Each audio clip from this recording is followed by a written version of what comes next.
Welcome, guys. Thank you so much for joining us. You'll notice that we have muted you and we won't allow you to show your video. So we really don't want you here. Just kidding. We're very happy that you guys are joining us, but it keeps it a little quieter.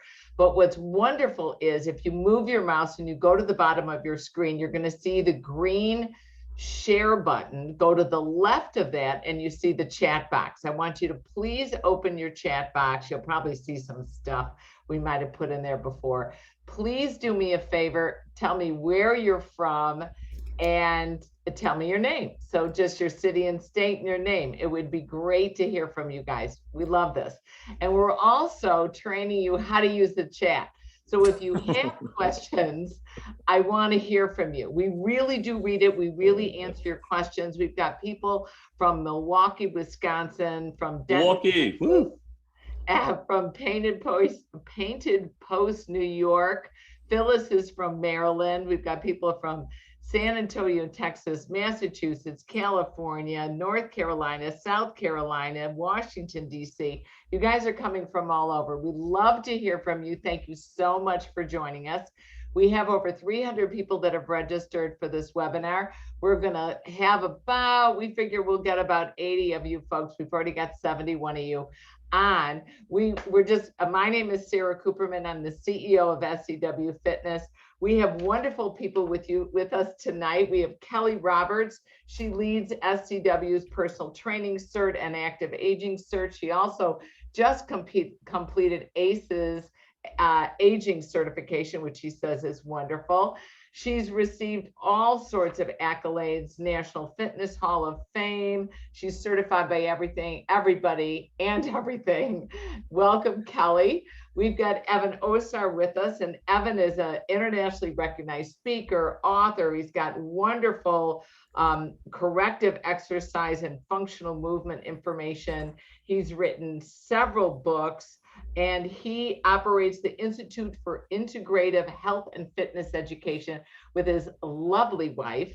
So we welcome Evan Osar. And we've also got a dear friend of mine, Christine Conti. She's got her master's degree in education, and she's an international fitness educator. And she actually authored our chronic disease certification for SCW, which is a wonderful 4-hour condensed search, really great. She's on the MedFit Network Advisory Board. She's a podcaster with, what is it called? 2 Fit Crazies and a microphone. Yeah, she's one of the two. So welcome, Kelly, Evan, and Christine. And today we're going to be talking about balance and fall prevention. We've got a lot to go through. A lot of times I read, what are we going to talk about? You know what we're going to talk about? Balance and fall prevention. So I'm going to launch right into this. Because one of the things I really, really loved was, are there any screenings that you guys rely on to address balance with your clients? So we've got a lot of group fitness people here, but we also have a lot of personal trainers. What I want you guys to think about is, if you're a group fitness instructor, you've got the ability to lead people, you're well educated, you can communicate and connect with folks, you can pull some of this screening into small group training, enhance our revenue, send our kids to college. That's always been my main focus in life. So I'm going to start with you, Christine, because you brought up some really great things that we'll show and throw into the chat box as well for folks.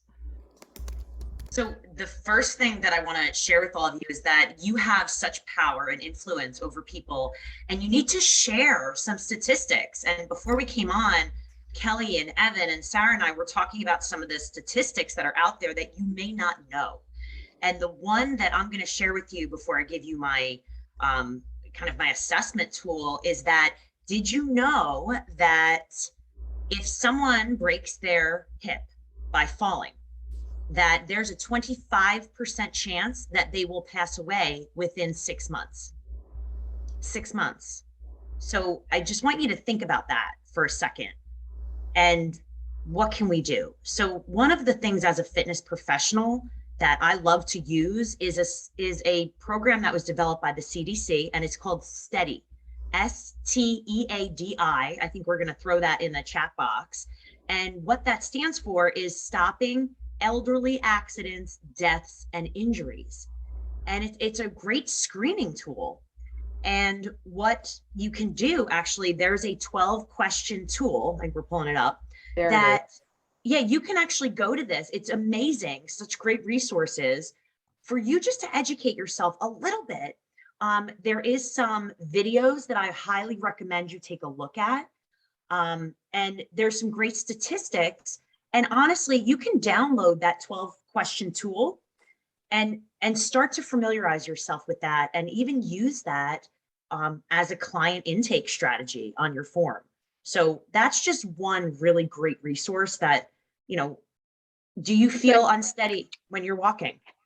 These are easy questions that we need to ask. And I do like that you include the Center for Disease Control, because I think people know the CDC. They know the CDC now, unfortunately, because of the Over here. pandemic, and Come here. they trust the Come here.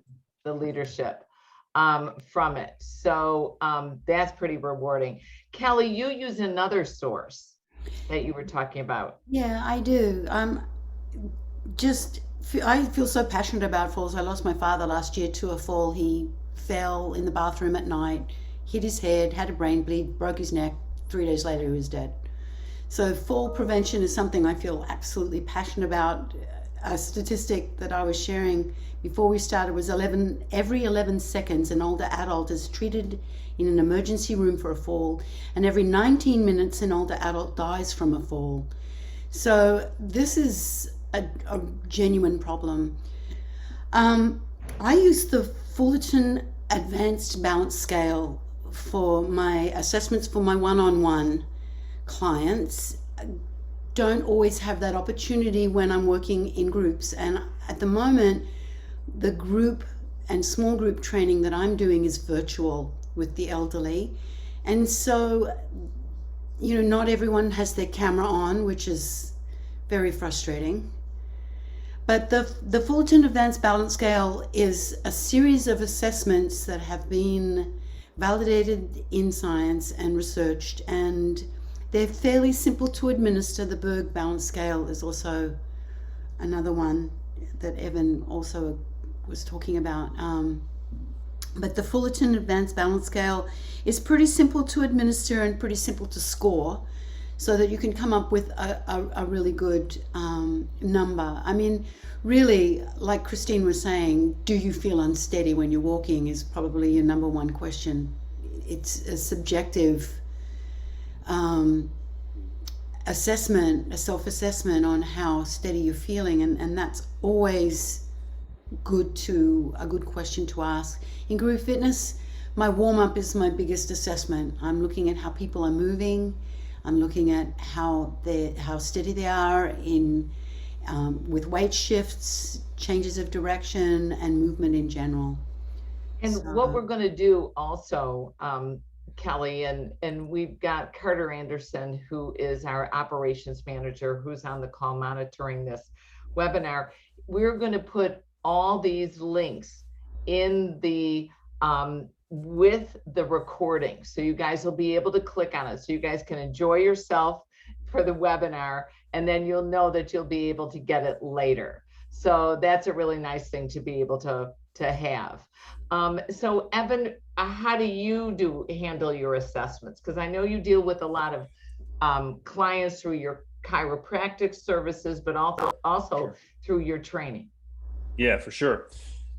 Because both Kelly and Christine both gave you some really great resources. Another great resource that you can use is a Berg sort of set group of assessments. And they're the pretty standard sit to stand. They're the standing, looking at balance, eyes open, eyes closed, turning, looking, standing on one leg, and so forth. The one I really want to discuss is because it's related to a study that just came out in 2022, and that's a single leg stance.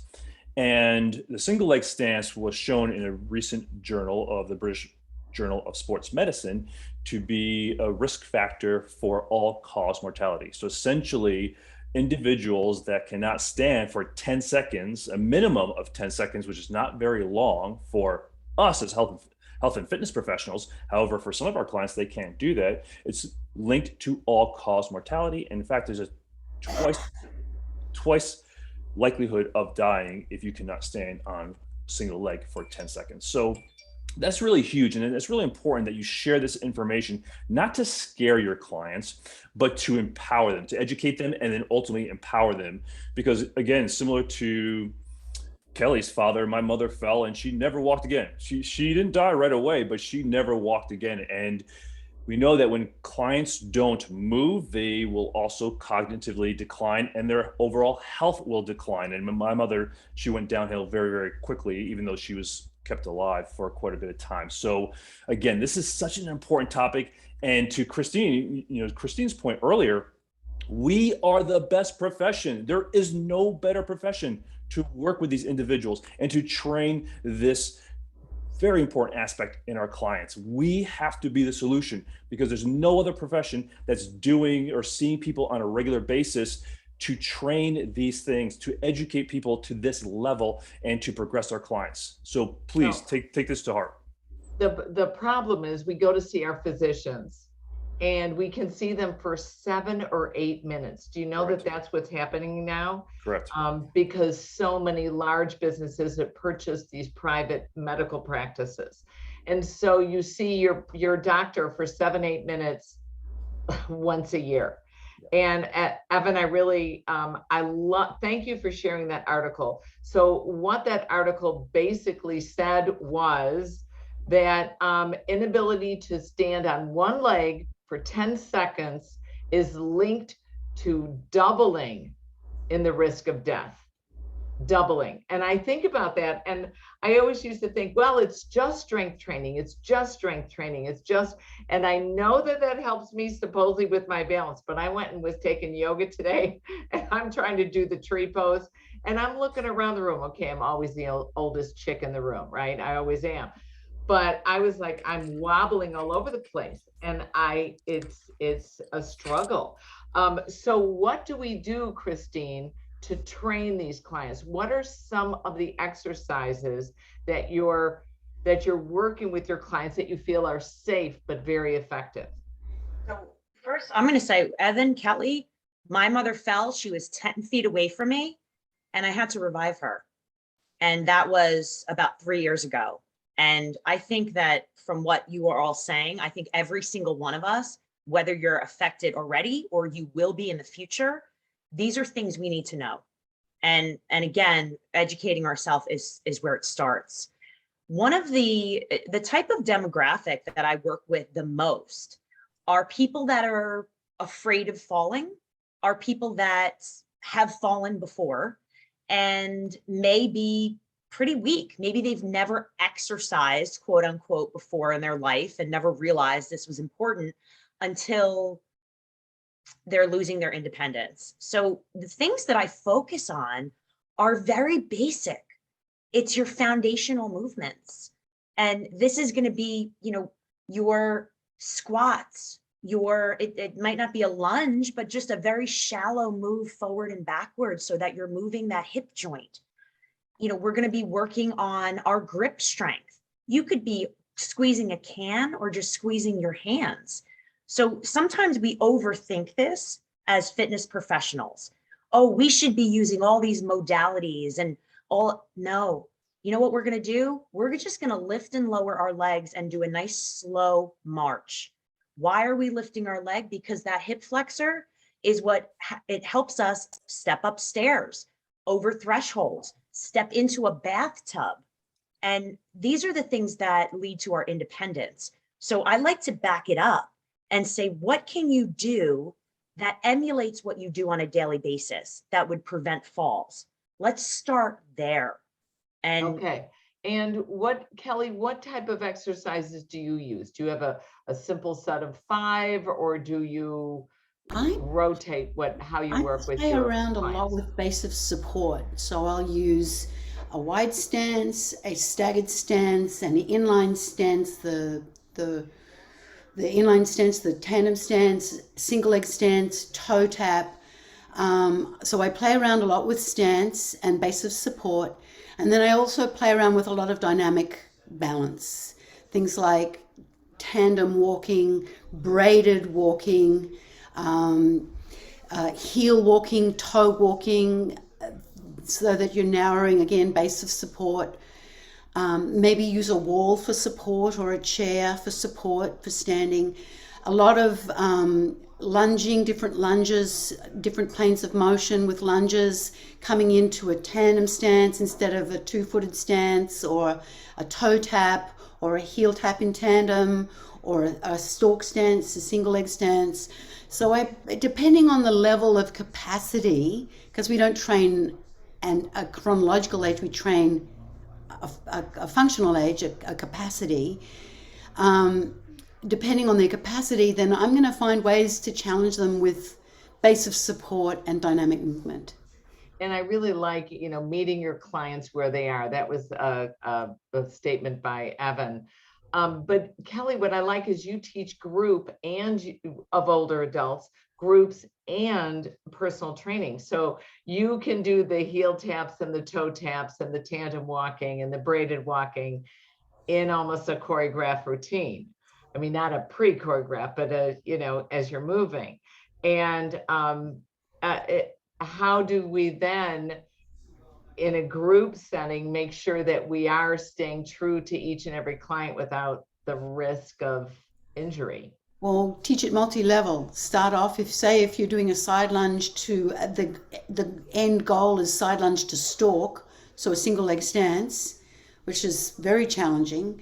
Side lunge to a feet together, side lunge to feet together, side lunge to toe tap, side lunge to stalk stance. So teach it in a progression, starting with the easiest variation first, so that everyone can be successful and progress from there. Then it's Right. multi-level. Oh, excellent. And Evan, could you elaborate a little bit on meeting clients where they are? Yeah, for sure. I was sharing with you guys earlier today that I train an 86-year-old gentleman, completely virtual. So he's a high fall risk. He, for the first easily almost entire year, he didn't leave his house during COVID. And I was really unsure, like, what am I going to do with this guy? He's in his house. He's got literally a big ball, stability ball. He's got a couple of resistance bands, and that was it. So we did lots of squats. We did lots of split squats. We did lots of hinging. And was interesting to me is his wife. She's his biggest fan, obviously. I guess it's not obviously, but she is. And she said his legs are getting rock solid. So 86-year-old guy. I'm like, okay, whatever. So finally, at one point, she's like, can you come over and actually see him physically? So I went to their house, and I remember looking at his glutes, and I was like, I thought there was something in his pants. Like, I literally thought like maybe like, some socks were stuffed in his pants or something. It was just kind of weird. I'm like, holy cow, his glutes are like he's got round glutes. 86 years, he was 85 at the time, 85 years old, and he developed glutes just because we had done so much squatting and lunging and hip hinging. And it really proved to me that not only could we work in a very limited space, and not only did he not get out, so he wasn't really getting a lot of physical activity, but the time we spent together was very productive, that you can both increase muscle mass, which is another piece, and strength, which is another component to preventing falls. And you can do it with very limited equipment. And he also tends to shuffle his feet. So the other thing that we did a lot of was doing a lot of moving his feet fast. So basically just building off what Kelly was saying, just teaching him how to pick his foot up and get it down fast. Because regardless of how great all of our balance is, we're going to trip on a rug, we're going to trip over a dog, we're going to trip over a toy, whatever it may be. We need to get our foot out there quickly so that we can potentially either slow the fall down or even prevent the fall, just catch ourselves. So one of the things we do with, regardless of age, get your clients learning how to move faster. Just teach them to use a wall for support. Just teach them to get their foot up and down fast, or step out fast. And that's so important, because the first muscles that we lose are the fast twitch muscle fibers. So I love hearing that you've got to work faster. I love hearing about the hinging. I love what you said, Christine, about making sure your hip flexors are strong. We think tight hip flexors because we're sitting on a couch. and our older adults just sit and sit. But it doesn't mean that muscle is real strong. It may mean that muscle is just real tight. So, putting all these together, I think it's very, very important. Are there other, we had an interesting question. Can we do deadlifts? Kelly, can we do deadlifts? Absolutely. Hip Yeah. hinging is one of the most critical movement patterns that we can teach our elderly people, and loading it heavy enough to stimulate some fast twitch muscle fiber growth is really good. I mean, we don't always have the equipment available to us virtually, but even with a band, we can work on some power. So slow eccentric, powerful concentric with a band works really nicely, so that we get the fast twitch muscle fiber development.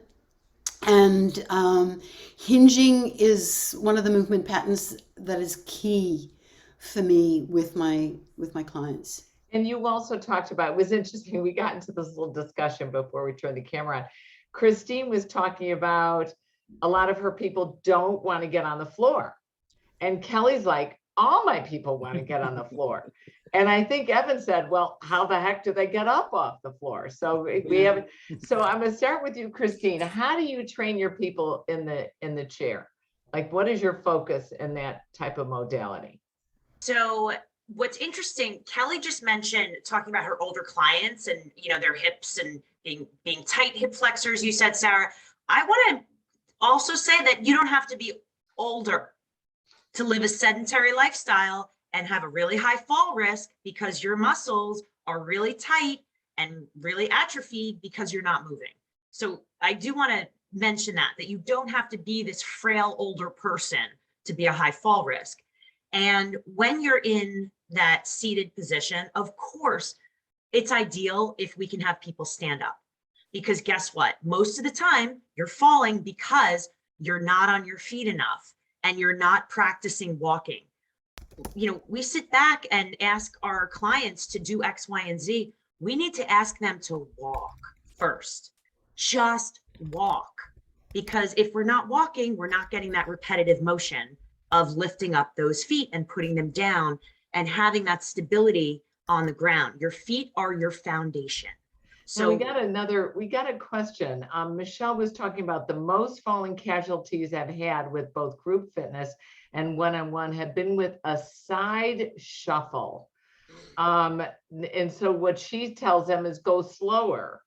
But I'm wondering if she should maybe discontinue doing this. This is what she's asking, in a group environment, or warm up with ladder drills, or what are your thoughts? Kelly, I see you kind of biting your lip there. What are you thinking? It's a little tough in a group setting to do things like lateral shuffles in a warm-up. I might do it as an agility drill, or use a ladder where you actually have to pick your foot up to do it rather than a straight shuffle. Or even a mini hurdle, to step over a mini hurdle to get your foot up off the floor, because people are more likely to stumble. The shape of your foot is like this. The shape of your feet is not like this. So, lateral shuffle, you're on a narrower base of support. And it's, if you're not picking your foot up when you're doing it and you're attempting to move faster, there is a likelihood of a fall. So I would use a ladder or a mini hurdle and use it as a drill, because it is a valuable drill, rather than in a warm-up. Yeah. And Evan, you just answered. Sandy was talking, he asked a question. Can you talk about the lateral drills? Yeah, for sure. I do think it's very, very important to do lateral drills, because most falls, even though we talked about the importance of single leg stance, and obviously that's an important assessment, it's not necessarily a very functional exercise. Helping somebody just stand on one leg better doesn't really translate to everyday life. Most falls happen with dual tasking. You're walking, you're carrying something, walking around something, you're stepping over something, you're turning your head to look for traffic or to look at somebody else coming at you. So lateral stepping is super important. So I would just start with just some simple lateral steps, basically just stepping or standing, stepping the foot out, bringing it back. Then you can do a transition of weight over and back, and then maybe do a more dynamic step, and then a bigger step, which is basically your lunge. Just start with simple movement patterns like that before you get too much into more of the dynamic. And if your clients can, obviously move them into a dynamic, as Kelly suggested, like the lateral drills or movements like that. However, you can still teach your clients to move laterally, move quickly, and also get some of the benefits of that lateral or multi-dimensional movement. Yeah, I love that. And Christine, you also put a little caveat in there. Where do we start with them? And you start where? In the I start chair. seated. Yeah. And that's what Evan said about, the fast twitch muscles. If you're supported by that chair and you go a little bit faster seated, you can then progress like Kelly, again, going slower, maybe starting with those ladders standing. But the other thing that I do want to mention we haven't talked about yet is one of the things that we also have to be working is that mind-body connection. So sometimes one of the main things that I do is some rhythm and also some questions while we are doing some of these balance, and some of these exercises, because I want them, just like when we're walking, many times we fall because we're distracted or, we're just not paying attention. So how well can you move while you're also, doing something else? So that dual tasking, I think, is also something just to be mentioned as we talk about fall prevention. No, I think that's very interesting. And using the rhythms makes people think of they're using two sides of their brain. They're using the physical, but they're also doing the mental. And I know this sounds a little crazy, but I think a lot of people know I'm a big skier. So I love skiing. So the way I got better skiing is I listen to music while I'm skiing, and I forced myself to turn on the moguls to the beat of the music. It's not a very I look ridiculous, but pushing yourself to stay up to beat with the music and doing that. That's part of the reason we started the SEAT program, the chair-based fitness program, SEAT. It's supported exercise for ageless training. And one of the tracks is a speed track where you work your feet faster. And there's 2 tracks where we do sit to stand. So teaching people to stand up and sit back down safely. Now, Evan, we started talking about the benefits of different aspects of exercise. Talk to us a little bit about posture and breathing and how that relates to our fitness and our agility as we age. Yeah, we don't often think about posture as a component of balance and or walking. But if you think about it, when you think about and look at our older clients, so many of them are very flex, so many of them are quite kyphotic, so many of them are trying to get closer to the ground, right, for more stability. Well, that also limits how quickly they can get their leg out in front of them if they do indeed trip. Like I said, most of us will trip on something in our life. And the more that we can be upright, the easier it is then to get our foot out in front of us, to, use our visual field better. So, and there was a study I found that actually linked postural height, or someone's height, I should say, not postural height, but someone's height to all-cause mortality. Meaning that the people that lost, I believe it was 3 centimeters over a 10-year, maybe it was 20-year period of time, they had an increase in all-cause mortality. So we think like not only is balance related to all-cause mortality, but so is posture and balance. Posture, when we talk about posture, it's not just like standing up tall, it's all the systems, the cognitive system, your nervous system. It's also your somatosensory system, so the muscles and all your joints and so forth. It's also the ability to then your proprioceptive system, the ability to receive information. Everything works better when our joints are better aligned, when our muscles are at their proper length tension, so we're able to contract, lengthen, and shorten muscles appropriately. So we want to think bigger than just like stand up tall, bigger than more than just stand up tall. Make sure that we're addressing the somatosensory system by making it very visually, challenging to a client. So challenging the visual system, challenging the somatosensory system. And we can do that by some of our clients. Again, this is not for every client, but sometimes we can train our clients in bare feet so they get the tactile sensation from the bottom of the foot and feet. However, that's not appropriate for every client, but if we can, let's do that. If we can't, make sure we get sensory and tactile feedback from the hands. The hands and the feet are very important to our postural control. The visual system, very important to postural control. Breathing, the last thing I'll address here, breathing is super important as well. Breathing is what allows us to maintain the alignment of the rib cage over top the pelvis. And there was a study I found that actually showed that the motor cortex that controls, or the portion of the brain that controls the respiratory system, is very close to the same center that controls our limbs. And the author suggested that the better our breathing, the more effective our limbs are, because the systems are so closely connected in the brain. So just all our clients. Looking at the posture, looking at the breathing, it all works together. Absolutely. We've got a lot of interesting questions. Somebody asked, when you're doing a chair workout and you're doing like the sit to stand and you're standing up and then you're sitting back down. One thing that we do in the seat program is make sure that your chair is on a stable surface that's not going to slide away.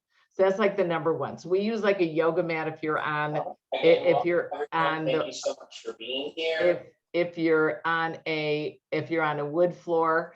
And then what we'll also do is, if it's on a carpet, still make sure you almost have those rubber pads on the bottom of the chair that'll hold it in place, but have your hands go down before you sit so that you're always touching for the chair before you go down, because people move chairs. They think you're going to, whatever's more convenient for them. So that's something to think of. Good question there. Kimberly has an interesting question. I heard that men tend to fall backwards and hit their head, whereas women tend to fall forwards and hurt their wrists and hands. Could you speak to this? And I'm thinking about weight distribution, like falling forward versus backward. I've never heard that. I haven't either. Kelly hasn't heard that. Christine hasn't. Mm-mm. Well, Kimberly, I don't know where we got that from, but I'm sure somebody printed it somewhere. How can we improve our muscular stability without compromising safety? And what I mean by this is, I think also people that are on the webinar know that I don't have a lot of fondness for HIIT training, high intensity interval training, because I always seem to injure myself whenever I do it, because I'm a very enthusiastic, competitive, I'm very enthusiastic person. So I work a little bit too hard, a little bit too fast, and a little bit too strong. But how do we work on strength, challenge the body, especially when we're dealing with an older client, without compromising the safety? How do you do that, Christine? A lot of, isometric holds. I do a lot of, use of tightening muscles and releasing without weights. Honestly, there is a lot of people that I work with tend to have various chronic diseases or comorbidities, and lifting weights or using their wrists or putting themselves down on the floor is actually pretty dangerous. So what we do is, maybe you are just holding one leg, maybe you're in a seated position holding a leg up until that leg starts to shake and those muscles are ignited. Conscious resistance is a word that I use all the time. I want you to pretend that you're lifting 50-pound weights with your arms and give me those Popeye muscles and biceps. And you'll see people, really start to shake and move. And you are working those muscles without, feeling like, oh, I have to lift this. But in the same respect, what are you doing in a daily basis? Are you lifting a 5-pound pot on the stove?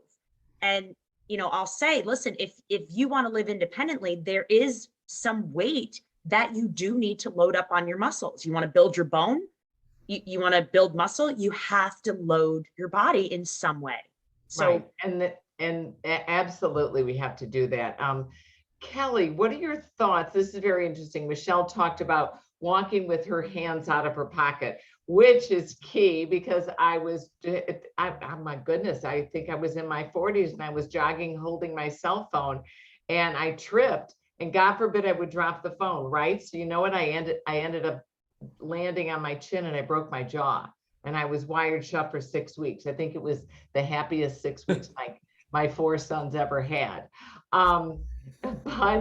But it's a terrible thing. It's a terrible thing that can happen. You've talked about with working with your personal training clients, you love to get people down on the floor and teach them how to get back up. And how do you do that safely? Well, it depends on whether they're going to be getting on and off the floor as part of the training. Typically, if I'm doing floor work, it's at the end of the session. We've done all the standing work, we move to the mat at the end, and then I finish with stretching on the mat. And so I teach them how to get up. I could show you now, but you probably don't want to see it. She's naked from the waist down, so she's not I'm wearing jeans.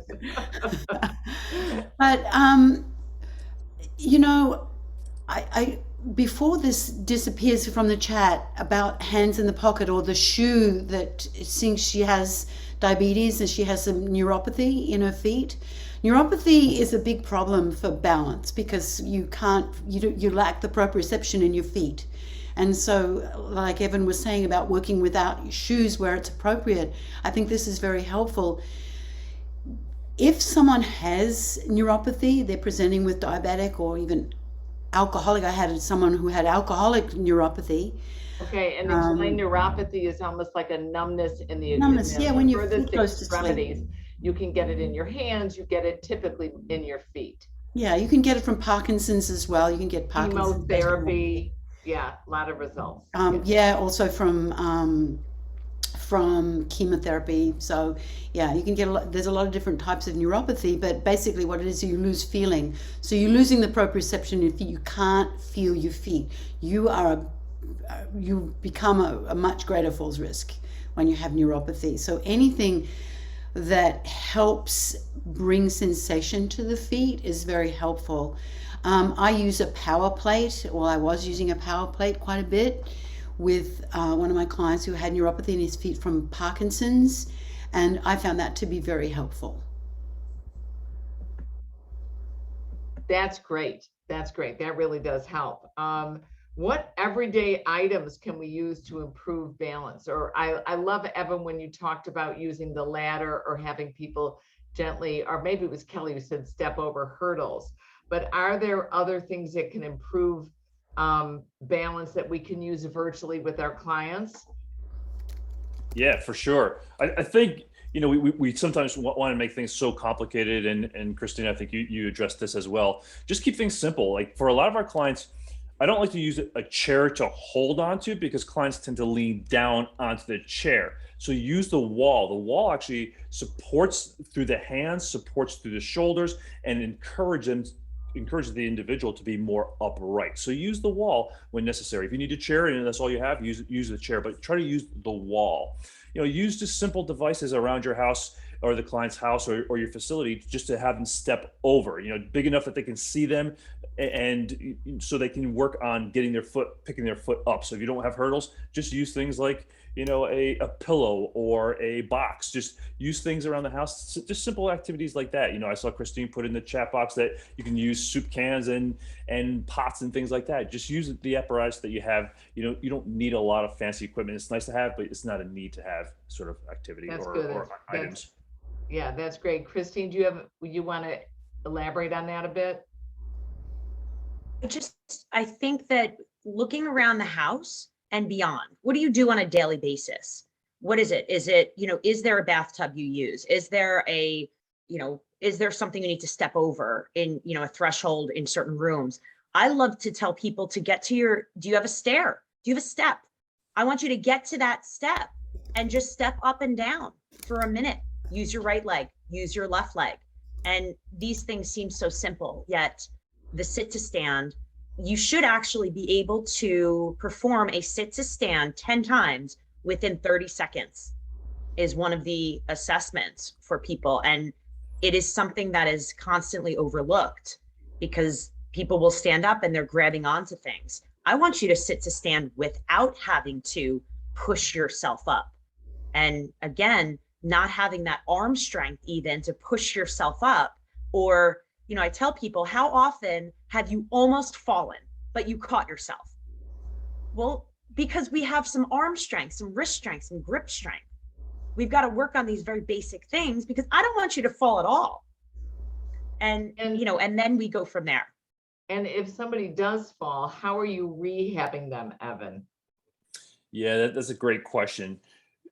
It's a hard question to answer specifically just because it depends where your client is when you get them. But just say they fall and they haven't broken anything, or maybe they have it and now they're back out of rehab. I think one of the important things that we haven't addressed yet is just the emotional component of falls, because our clients, if they've fallen, and many of our older clients have, there's a fear around falling, which oftentimes causes them to be more shut in and to move less. So if we can give them a lot of this good education around, and some of the research as well, to show them that, yeah, you can change your balance, you can improve the strength, you can improve your coordination, you can improve your mobility, you can improve your posture and breathing, everything we've talked about today, and just let them know that other people have done this too. You know, they've fallen and they've reduced their fall risk by exercising, being very strategic about exercising, but being consistent with their exercise. You know, address the fear, recognize it, and then also give them strategies so that they can be proactive. Because again, like I said, this is such an important information that many of our clients are not getting from any other healthcare professionals. I love that. You know, we sometimes forget that we're dealing with a whole person and not just a physique. I was just walking my dog this morning, and I was walking along I was on a path along the beach, and an older woman, you could tell she was walking with her caregiver, and she was just looking down, and she was walking, but she was looking at that ground. She just did not want to fall. She wouldn't lift her eye. And I said, hi. And she kind of glanced up and said, hi, like out of the corner of her eyes. And I found that so sad, but also it was so frustrating. You talked earlier, Evan, about that round shoulderedness, the kyphosis that happens, and it compresses upon the diaphragm, and their posture is affected and their breathing is affected. So I think addressing that emotional component is so important. Is there anything, Kelly, you also would integrate? Vestibular challenges. So using the vestibular, the semicircular fluid-filled canals in the inner ear let you know whether you're moving or the world around you is moving. Like if you've ever been in a car, stopped at a traffic light, and you've got your foot on the brake, and the car beside you starts rolling forward, and so you're jamming your foot on the brake because you think you're moving backwards. That's the vestibular system tricking you, thinking that you're moving when in fact the world around you is moving. When it's very common for the elderly to have dysfunction in the vestibular system. And so while it might be positional vertigo or something like that, there's some really good little tricks you can do for the vestibular system to improve balance, like standing in a narrow base of support with your fingers in front of you and tracking your hand and turning your head. Keeping your eyes on your fingertips is a simple little drill. Doesn't need any equipment. You don't need any balance like a Bosu or anything like that, or even a foam pad. You can stand on firm ground and challenge the vestibular system with head turns and using the visual system as well. Oh, that's great. That's wonderful stuff. I am going to, what am I going to do? I'm going to take the screen. I'm going to show you guys a short video where it's very exciting. We have Atlanta Mania coming up. It's a quick short video. It's going to be at the beginning of August. And we have Dallas that's coming up at the end of August, Dallas Mania.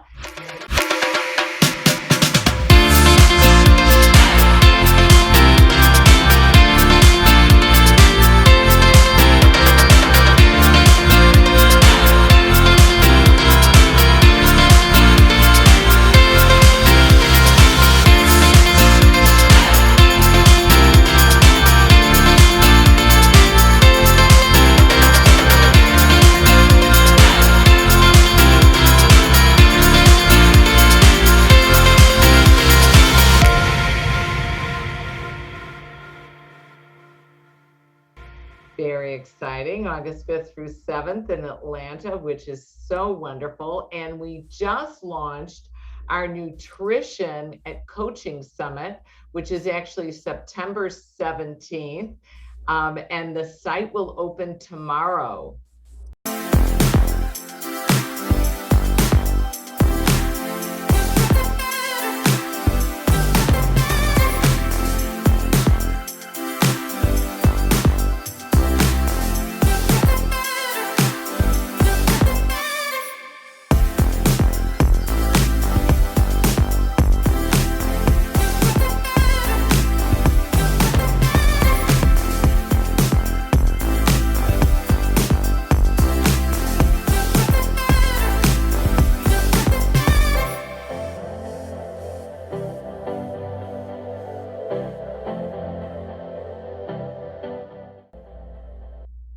And what's so nice about this is the Nutrition Summit is completely online. So it's live streaming. The sessions are 1 hour in length. There's 6 going on Saturday, September 17th, 4 going on simultaneously. And you can also get all the recordings of all 24 sessions, which is very easy to do. And in Atlanta Mania, you know, we're also going hybrid. So we're recording 6 sessions live every hour on the hours. We have about 100 sessions that we're recording, both in Atlanta and in Dallas. And that's really fun to do. We can't live stream from Atlanta or Dallas because the hotel doesn't have the bandwidth to handle all the Wi-Fi. So we record them, we render them, which makes the quality a little better. I love that. And then we're putting them up online for you guys to watch later. So you can either go live, you can go hybrid, and you don't have to wear a mask, but you can if you want to.